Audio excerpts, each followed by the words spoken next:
Bueno, aquí estamos nuevamente con Byung-Chul Han, ¿no? A propósito de él, y esta vez tomando en cuenta no la sociedad del cansancio, ¿no? Sino la agonía de Eros. De todos modos, hay que tener presente que yo diría la sociedad del cansancio es como la obra fundamental de Han, ¿no? Del filósofo coreano, porque varios de los planteamientos de la sociedad del cansancio, de la Müdigkeitsgesellschaft, ¿no? Se siguen replanteando en el aroma del tiempo, la agonía de Eros, en el enjambre, ¿no? En la vasta obra del filósofo coreano. Por de pronto, ¿no? Es cierto, lo que atañe, por decirlo así, como un desconocimiento del otro, ¿no? Lo que llama en la agonía de Eros la erosión del otro, ¿no? Como por otra parte también que estamos en la sociedad del rendimiento, y entonces claro, como este rendimiento se expresa sobre todo a través de lo que es Eros, pero a nivel de una relación intercorporal, por decirlo así, ¿no? En que cuentan prácticamente únicamente los cuerpos, ¿no? ¿Ya? Casi al modo, diríamos, como de un trámite, ¿no? No es una palabra que lo ocupe, pero lo podríamos interpretar así. Como por otra parte también un concepto clave que viene de la sociedad del cansancio es la positividad, ¿no?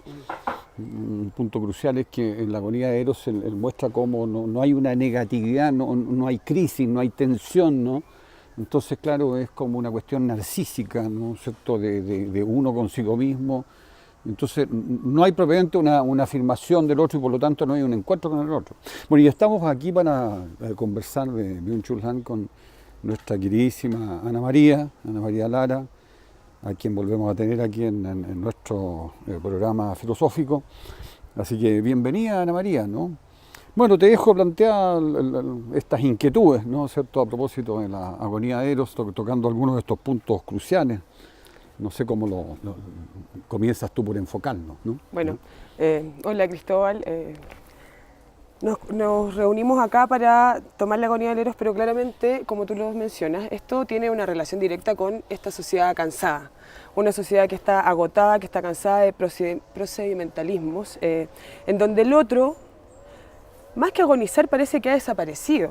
Este otro ya no es una apertura que indica posibilidades de ser, una apertura en la que originariamente el yo mismo se podría encontrar, sino que el otro está censurado por mi mismidad, entonces veo al otro como una cosa que puedo dominar.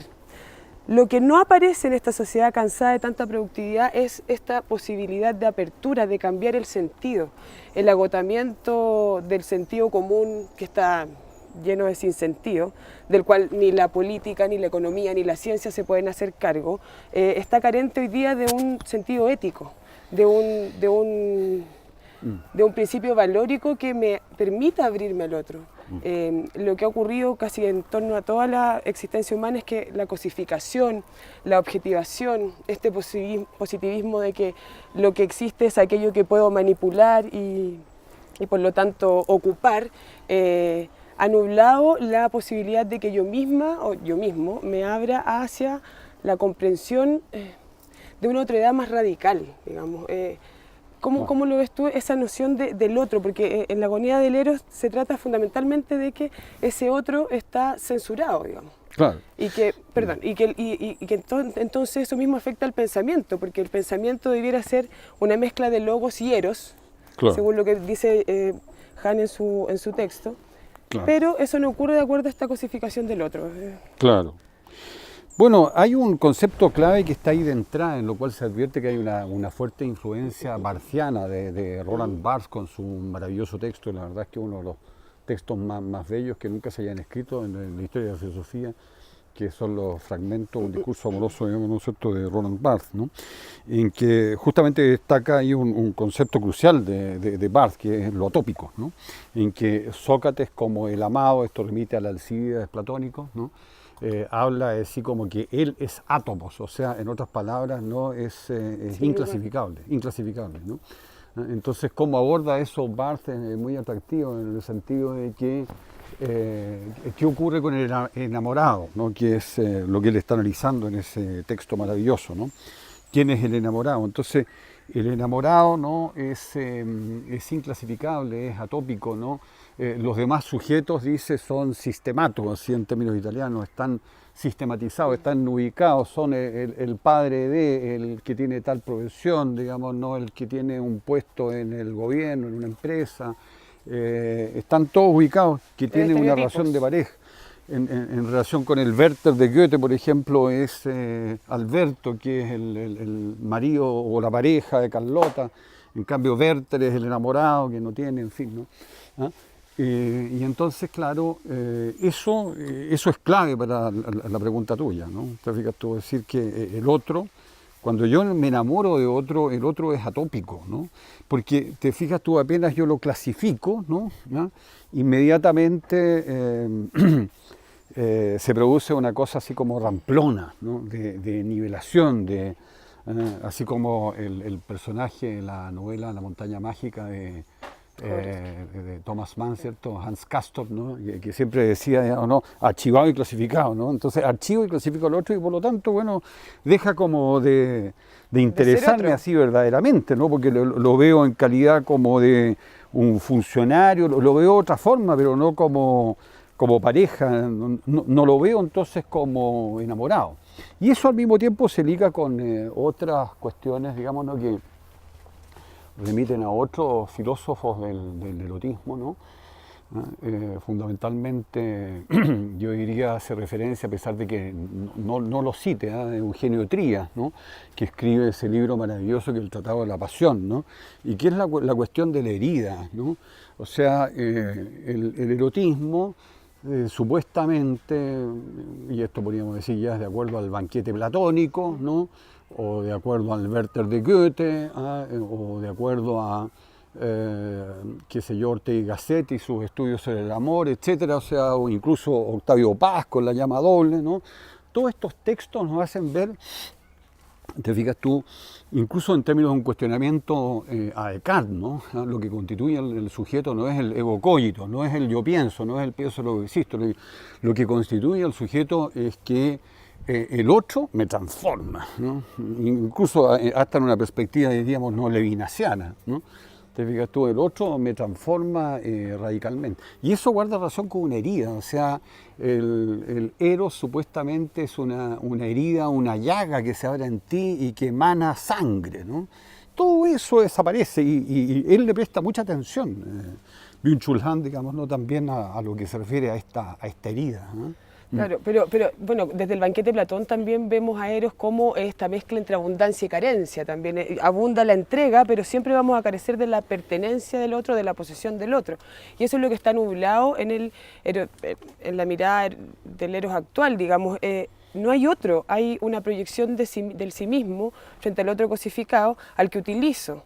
No quiero que el otro abra mi zona de confort, digamos, no quiero abrirme a que el otro vaya a afectar las posibilidades que tengo de ser, sino que finalmente este otro es lo que yo puedo dominar, lo reduzco y por lo tanto lo utilizo. Y en esta utilización e instrumentalización, lo erótico empieza a ser manipulado por el consumo y termina siendo pornografía.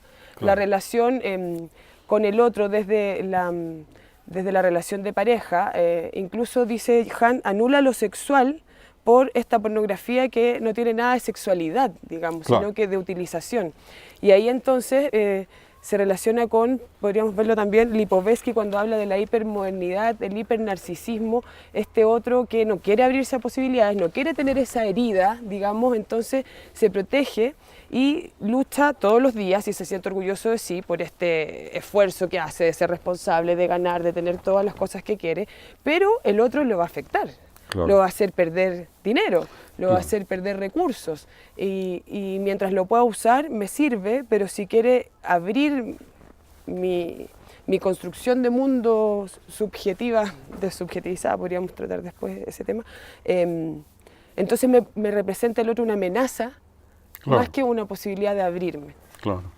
Claro, es muy decidor, digamos, ¿no? Que hayan, bueno, citas aquí que son muy interesantes, porque de pronto, digamos, ¿no? El libro, el bestseller, ¿no? Han leído las 50 sombras de Grey, ¿no? ¿Cierto?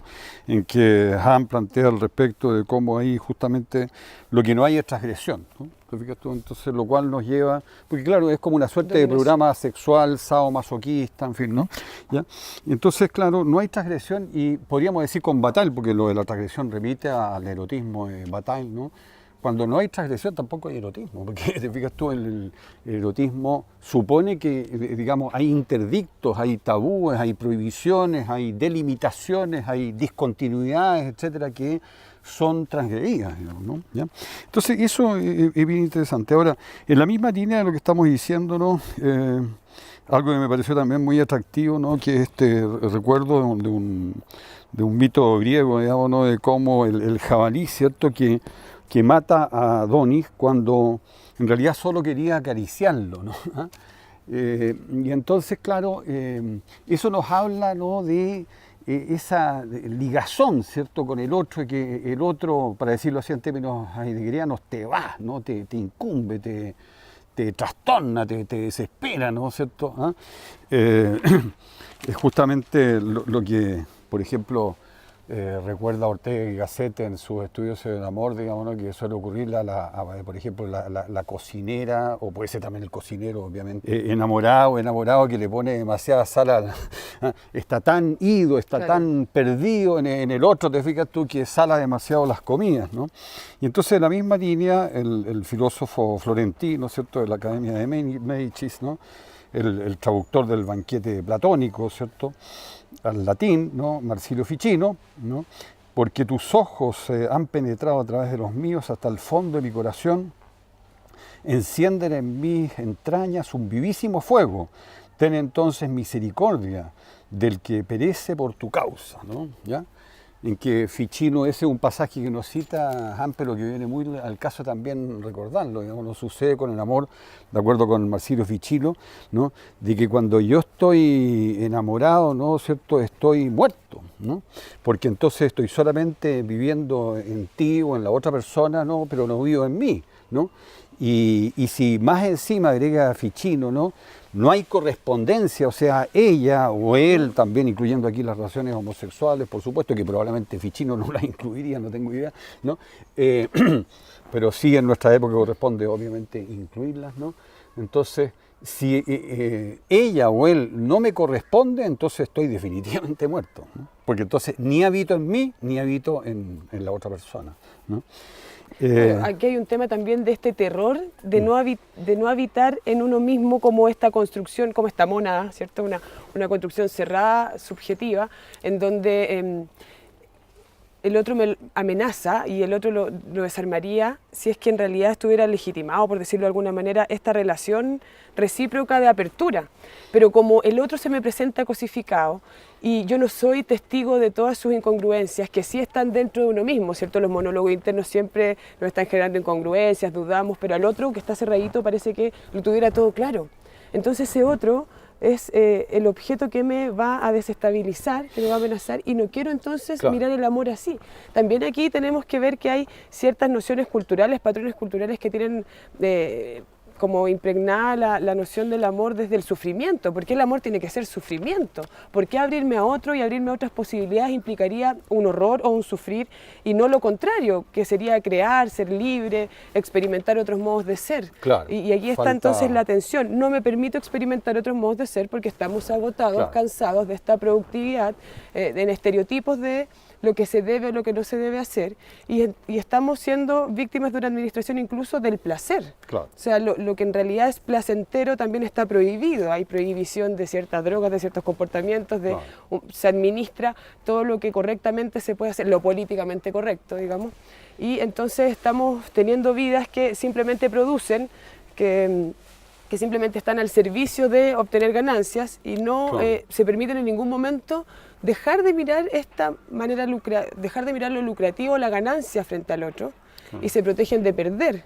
Es como que el otro simplemente fuera una amenaza de mi propio bienestar. No hay riesgo, no hay tensión. Por otra parte, dice el filósofo coreano, no hay cercanía, con apoyo en Heidegger, no hay cercanía ni lejanía, ¿no?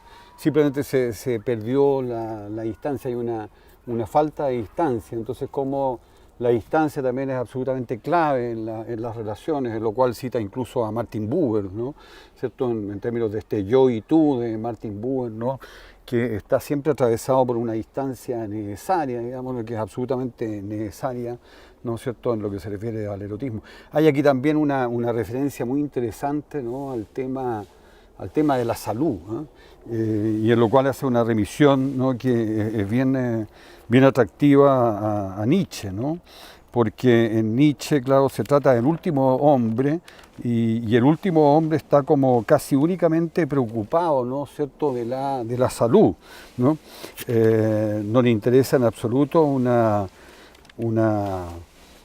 transformación de sí mismo, ¿no?, ¿cierto?, algo que sea radical y que puede provocar, ¿cierto?, el erotismo, sino la salud. Y eso nos lleva también, ¿no?, a la conexión, por otra parte, que aparece prácticamente en toda la obra de Hahn, ¿no?, que es la conexión con Agamben, ¿no?, y sobre todo el tema, a mí no me gusta la traducción que aparece aquí, ¿no?, en esta edición de Akal, ¿no?, que dice mera vida, ¿no?, porque uno se confunde, porque es la nuda vida, la vida desnuda, ¿no? Entonces, aquí también el erotismo, y eso remite a la sociedad del cansancio también nuevamente, y a los puntos capitales del pensamiento del coreano, ¿es cierto? Aquí se trata de un encuentro con un otro en términos de meras vidas desnudas, ¿no? Claro. Desnudas, ¿no?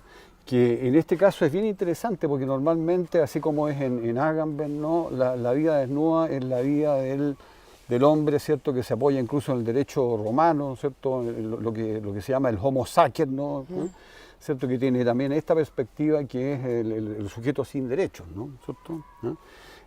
Porque sacer es una de esas palabras contradictorias en sí misma, como cuando decimos en castellano, digamos, ¿no?, ¿cierto?, o en chileno más bien, esto es la muerte, ¿no? ¿Ah? Este libro es mortalmente bueno, ¿no? En fin, entonces lo mismo pasa aquí, te fijas, tu sacer puede ser tanto lo sagrado como lo maldito, ¿no?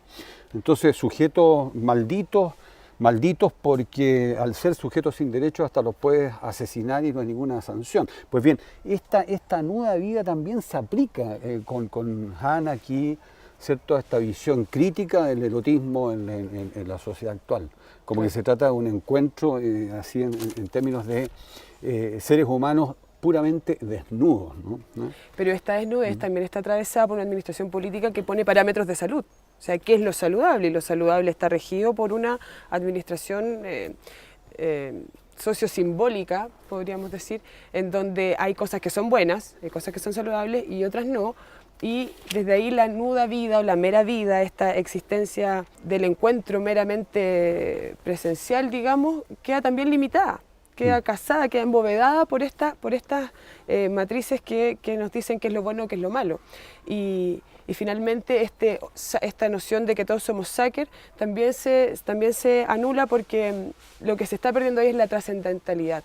Se anula el ser trascendente que nos va siempre a determinar como seres humanos, queriendo determinar no solo en lo positivo y en lo administrado rigurosamente por patrones culturales.